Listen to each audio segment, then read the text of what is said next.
शिव महापुराण की कथा कर रही है। पंचपुष्प शिव महापुराण की कथा में वर्णन करते हुए आगे तुमरुका जी चंचुला देवी को बड़े आनंद के साथ में भाव के साथ 12 ज्योतिर्लिंग का स्मरण करा देते हैं महाराज। भगवान शिव की पावन कथा बड़े भाव से कहती है। भगवान सोमनाथ जी का वर्णन करा।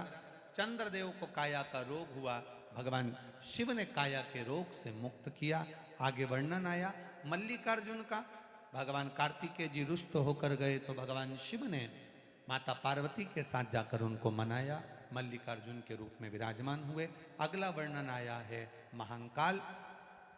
दूषण नाम के राक्षस का संहार करने के लिए भगवान काल अधिपति बनकर महाकाल के रूप में विराजमान होते हैं। दूषण नाम के राक्षस को वर था, अगर इसके शरीर के टुकड़े हुए इसका रक्त जहां गिरेगा 84 रूप ले सकता है। महादेव जी ने देवताओं से कहा तुम जाकर क्षिप्रिया को, मेरी बहन को जाकर निवेदन करो कि जैसे ही दूषण नाम के राक्षस का रक्त गिरे ये पानी के रूप में आकर उसको धो दे तो ये 84 रूप नहीं रख पाएगा। इतने में दूषण नाम का राक्षस मरा, पर क्षिप्रिया जी को आने में देरी हो गई। क्षिप्रिया नहीं आई।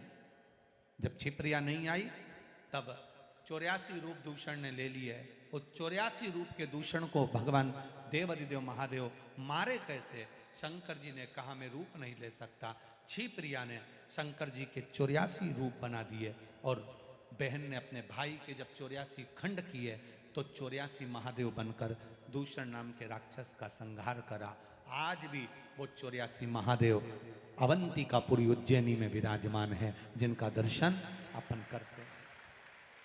84 महादेव 84 लाख योनियों को काटने के लिए, 84 लाख योनियों को समाप्त करने के लिए, 184 से पार उतरने के लिए 84 महादेव का दर्शन किया जाता है, स्मरण किया जाता है। महाराज अगला वर्णन आया ओंकारेश्वर।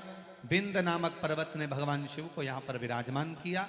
फिर वर्णन आया केदारनाथ। नर नारायण ने तप कर कर भगवान शिव को विराजमान किया। भीमाशंकर कुंभकर्ण की धर्म पत्नी करकटी का पुत्र भीम, जिसने देवताओं के मंदिर तोड़े तो शिव जी ने आकर उसका संहार किया। भीमाशंकर के रूप में बाबा विराजमान हुए। अगला वर्णन आया है काशी विश्वनाथ। मनु शत्रुपा ने तप कर कर भगवान शिव को यहाँ विराजमान करा। गंगा मिलने के लिए आई, भगवान काशी विश्वनाथ जी के रूप में विराजित हुए। अगला वर्णन है त्र्यंबकेश्वर। गौतम बाबा पर गौ हत्या का दोष लगा, भगवान शंकर ने आकर गौतम बाबा से गौ हत्या के दोष को समाप्त किया। अगला वर्णन है वैद्यनाथ जी।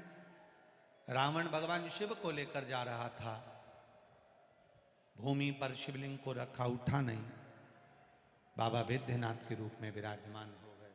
अगला वर्णन है नागेश्वर। दारुक नाम के राक्षस का संहार करने के लिए भगवान नागेश्वर के रूप में विराजमान। फिर वर्णन आया आगे रामेश्वरम। राम जी लंका पर चढ़ाई करते हुए भगवान राम स्वयं शिवलिंग की स्थापना कर कर लंका की ओर जाते हैं, विजय प्राप्त करते हैं, भगवान रामेश्वर के रूप में विराजमान होते हैं। अगला वर्णन है कृष्णेश्वर। सुधर्म नाम के ब्राह्मण की 2 धर्म पत्नियां थी, घूष्मा और सुदेहा।